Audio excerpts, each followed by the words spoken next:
All right. Okay. So today we are on the November the 7th. We are looking into the contemporary issue facing multi-ethnicity.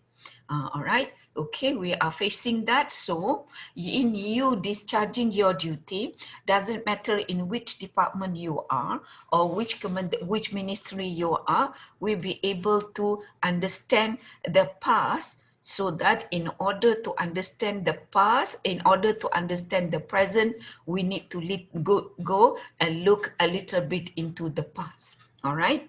Okay. As we have discussed earlier, all right, with Bell coming in early and Hairul coming in early and Farida as well. Right.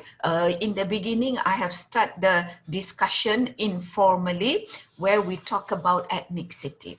Ethnicity here means the puak, all right, not the race. We have identified the main race, but we are going to talk about the puak, all right, the ethnicity, the smaller group that have their own. Why are they ethnic? Because they have their own lifestyle, right?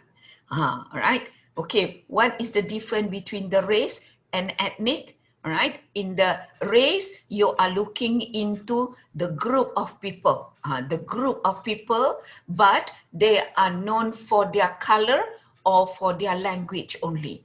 But when we talk about ethnicity, they have a lifestyle, or in another word, in the legal, they have their what we call as a customary practice.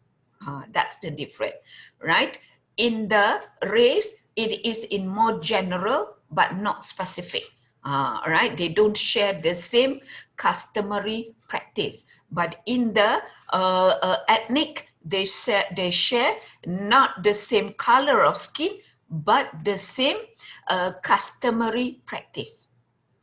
All right, let's put a full stop a minute to understand this group. This ethnicity, they have a customary practice, or in another word, lifestyle.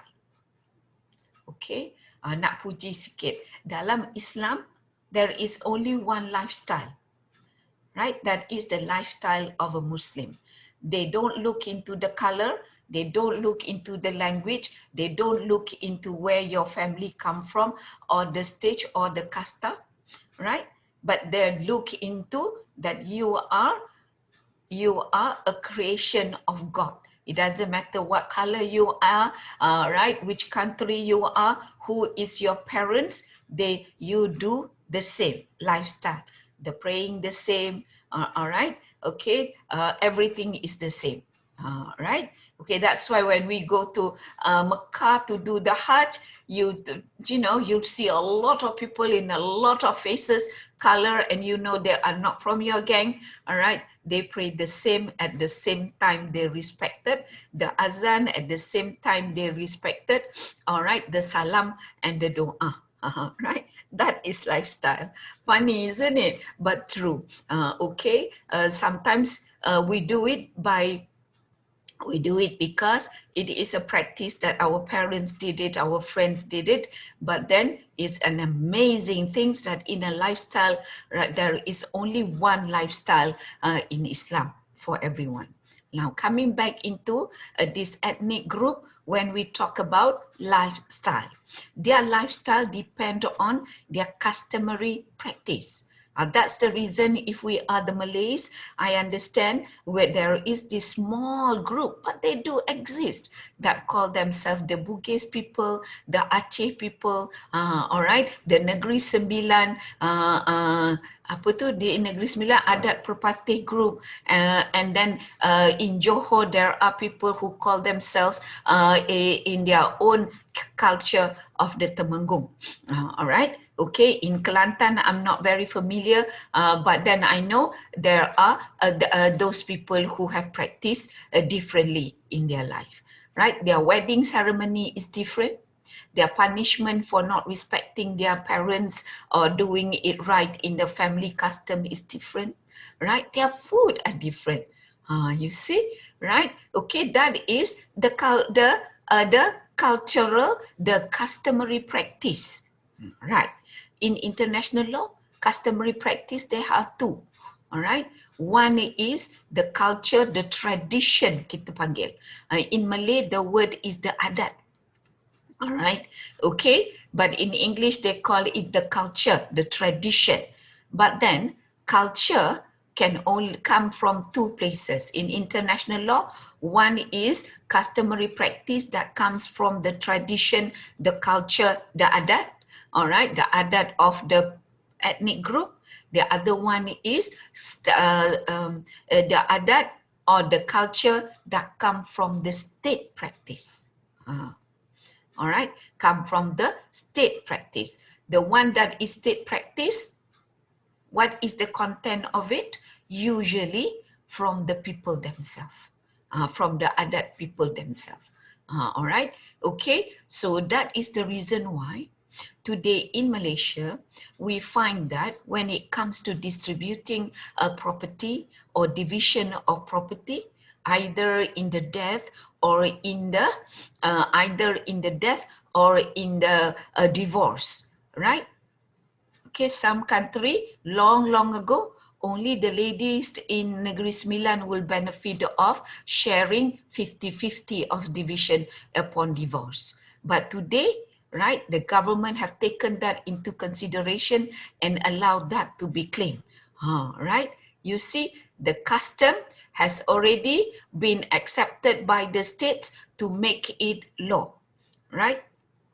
Okay, and the other one that in this country, from the tradition, from the adat biasa, from everything that is practiced by the ethnic group, has been taken and strengthened into the state practice through law, where we say that we can have in this country all types of rumah ibadat, all type of place of worship.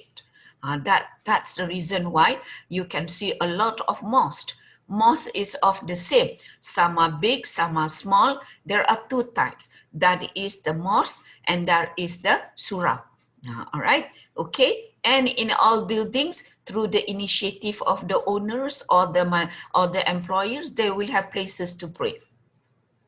But then again, at the same time, the state has taken the liberty, all right, to allow the same allocation for other religion, right? You will see Chinese, sometimes they have only a tok kong, sometimes they have a place where they will worship the quail. The Indian are the same, but you will observe sometimes there are the deity, the patung dia tu kita panggil deity in English. The deity is the same. Some are in the form of Shiva, some are in the form of Sri Rama, some are in the form of different deities, right? But then it becomes law. Right, so if you demolish a quail, all right, okay, or a tok kong without permission, that will become an illegal act. If you destroyed mosque, that will also not be allowed. In a building where there are people working, despite the fact whatever the ethnicity or there are only a few people, all right, they expect, right, that will be a corner for you to pray, probably a corner for the tok kong, probably a corner for the giving bless to the deities, right? But all these places now have become a matter under enforcement because the law have allowed it to exist. All right. So we were talking about the place of worship that from the ethnic group, okay, move into it become the law. Okay. Therefore, it comes into your practice. It brings into your contemporary issue. That one is more clear, isn't it? Because it has been made into the law.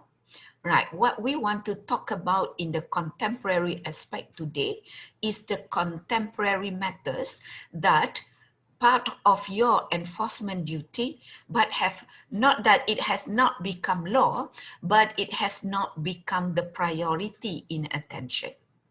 Right, I'm talking about the behavior. I'm talking about the lifestyle. Okay, Right. Remember our constitution?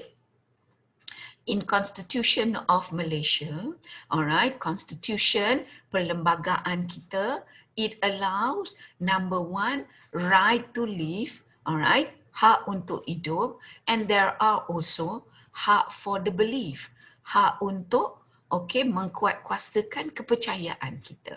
Alright, ini dia yang nak cakap. That one has already been protected. The other one is hak to practice. Hak to practice your lifestyle. Hak to practice your lifestyle is found in the description of hak untuk hidup. Right to live. Perlembagaan Fundamental Liberties nombor 5. Hak to live. Right. So you have done a constitutional class with some professors or lecturers that it says kita ada hak untuk hidup. Alright. But we also have the hak dalam hidup to practice our lifestyle. Our religious belief, our deity beliefs has already been secured by the law. It's our daily practice that is not. Even though that is not, the law recognizes that you should be allowed to do so. All right, okay, okay. Do you want to ask any questions? All right, so when we talk about this lifestyle, all right, that have not been protected, we are talking about number one, dress. Dress up. All right, okay. We hear long ago, all right, there are people who dress up in wording that mimic Islamic sentences or doa that they are wearing. All right, okay. And we also hear in the newspaper and in TV that some people are not allowed to enter buildings because they were not properly dressed up. All right, and then there will be the other one, letters in the iklan, right? Iklan dekat atas board. Alright, iklan dah keluar. Some people are using the sentences, some doesn't refuse to use Jawi, some of that. You see, when we talk about this, these are a small matter, right? Okay, so from now on, if you are working in a building, make sure you have a note placed on the door that the language to be used is the language that is acceptable and understood. But then when we do that, then it will not be, all right, then it will not be fair to those people who cannot speak Malay. We expect that all Malaysian, including of whatever race and ethnicity, will be able to, right? To be fair, we are on top of our head, there is this observation from human rights group. The more they observe, sometimes they observe to praise that we are doing it good. Sometimes they observe to investigate because there are complaints. That's the other thing that we have to be aware in a duty of you discharging as an enforcement under the enforcement agency. All right, okay. So coming back into the lifestyle, I brought in the dressed up, the language, and then the sign in writing.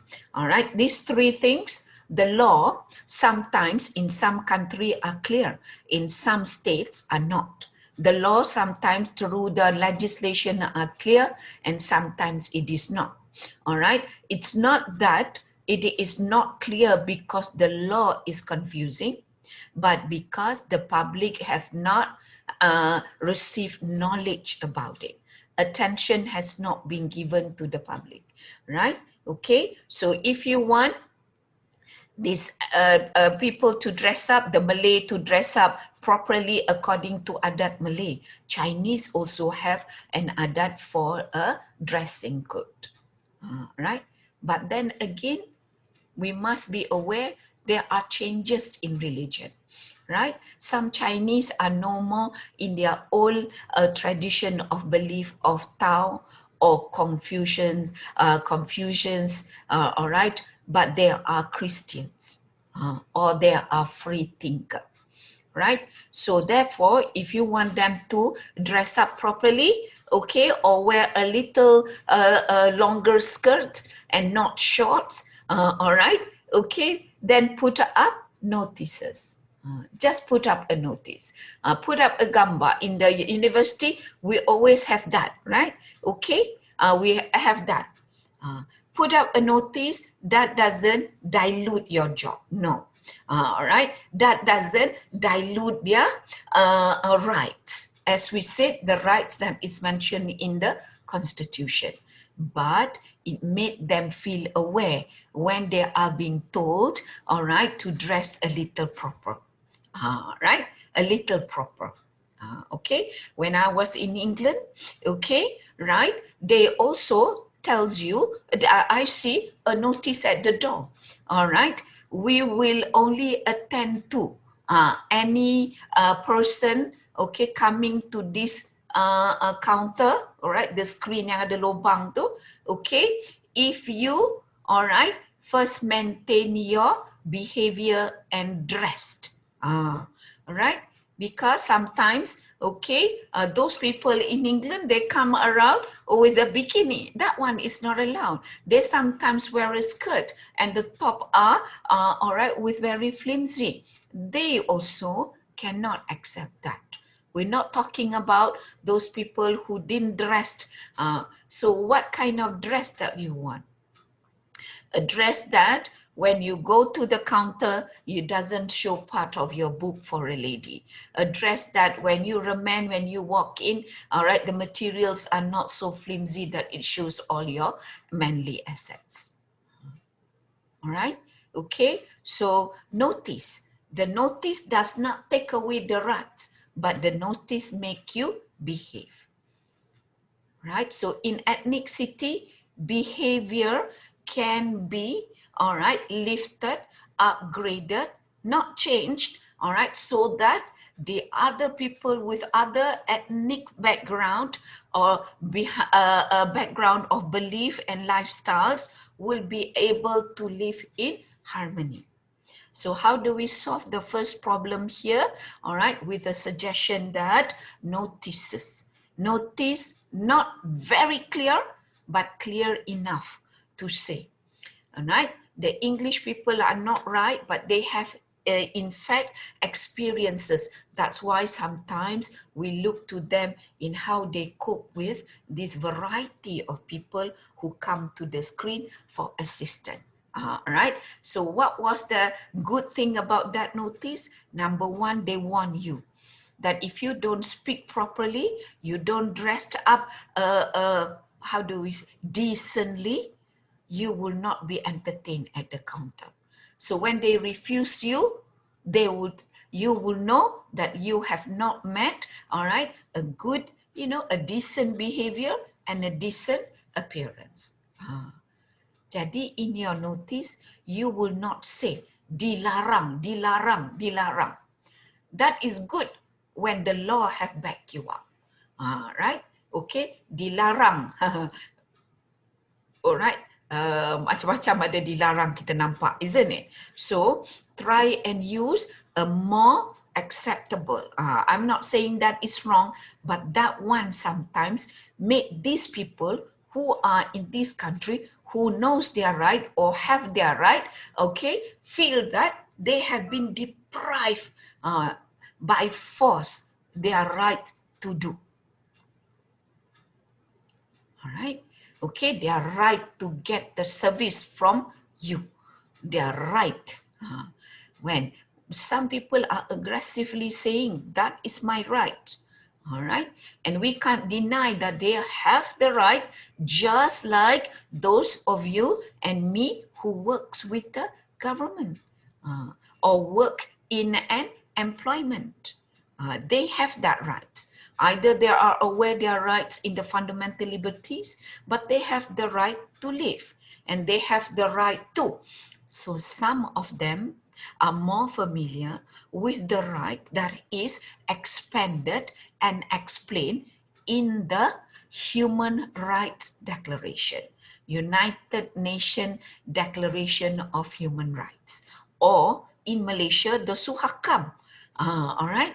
Okay, so they know in Suhakam they have that right, but they are probably not aware the same right appear in the Constitution. So don't deny them that. In Suhakam, they make a big fuss by complaining, right? Yet in the protection, they have that rights already strengthened, them and us. All right. Okay, so the point I'm making is, although, all right, rights to live, okay, although right to live is clear with the belief, but the other one is right, how you would disperse, how do you perform your livelihood, that is also a right to be protected. So if you want everything to be, so the sign should be more acceptable, not just one race. Itu yang nanti jadi punca. Those who are Muslim, probably you have, kita ada a lifestyle in dressing, but those who are not a Muslim, right, they would say, I'm not a Muslim, why should I wear a longer skirt? Why should I? All right, we're not talking about the head cover and all that, but we're talking about the skirt. Why can't I walk to the counter of hospitals, all right, or the post office dressing like that? Why not? That's my right. I'm still dressed, all right? The private part is still closed, right? Okay. And they are chased out. You see, these are, now kenapa we are very concerned, right? Because we don't want, all right, attract attention to be attracted elsewhere. All right, we don't know how we want to always wanted to look on something like that, right? Or attraction, either you accept it or you want to complain it, but your focus have already changed. That's the one we want, isn't it? That's the objective why you want them to be decent so that we can focus on our job better. But then remember, these people also have the rights. So that rights today is being to improve in the contemporary issue. Number one is can only be covered up by a notice that wants them or demand a decent behavior from them. So once they are decent in behavior, the wording, all right, and the dress up decent, all right, our focus will be towards their problem. Our focus will be to their needs, because that is what you offer in your service. Okay, boleh? Right? So give it a thought, what could be, how it could be. Right, because you are the next generation. One of these days, you are going to be sitting in the place of those people who are your superior. All right, okay, in our country, there are varieties. So can you imagine that situation become better if we have a better notice? To part of discharging a duty of enforcement in contemporary situation facing ethnic group, multi-ethnicity in the country. All right. Okay, put a full stop, give it a minute, thought. Okay, right?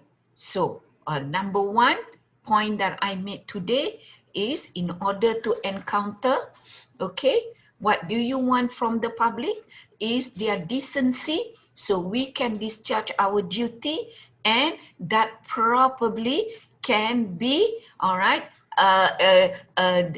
exposed to them through a decent notice with due respect to whatever ethnic group they are. Decent notice. If you want them to speak, the second one is, if you want them to speak in a language that you could understand, try and make sure. In hospital, I know, long ago, I am hospitalized for certain things, all right, okay, at the Chinese, they will have people to translate the language to the Malay or to other, Malay is definitely the language, but not everyone can speak it fluently, right? So be prepared. In Sabah and Sarawak, you know, people are speaking in all the native language. So therefore, all right, okay, be prepared. Just be prepared. Be prepared mean what? There must be one or two officers who will be able to be called to assist you in understanding what they were saying. Right, in generality, the language we speak is the Malay. In everyday actual practice, the language we speak is English. And especially in Malaysia, English and Malay's word are mixed together, but everybody understand it. There are no need to be a proper when we have a conversation. There's no need to be talking in a proper English or proper Malay, as long as the message can be discharged, because that is not in the formal situation. So therefore, the second one to improve the contemporary issue facing ethnicity is be prepared language, even in court.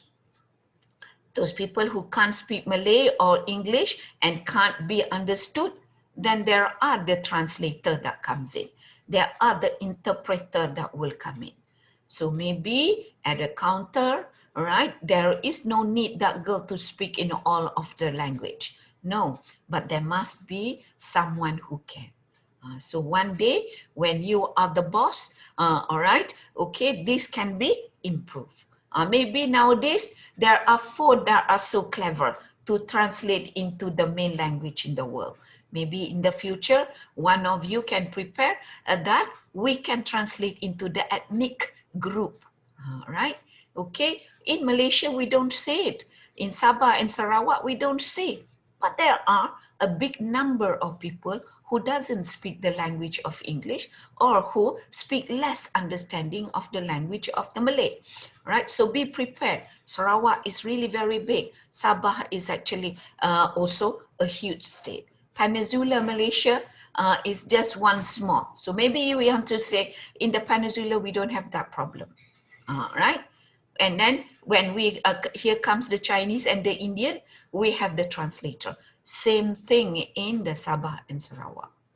Be prepared and counter that you discharge your duty, your enforcement duty, your everyday duty. There will be this language to, all right, accommodate for the situation so that you will know what they are complaining, what they are talking in a direct intention, and also you'll be able to solve it correctly.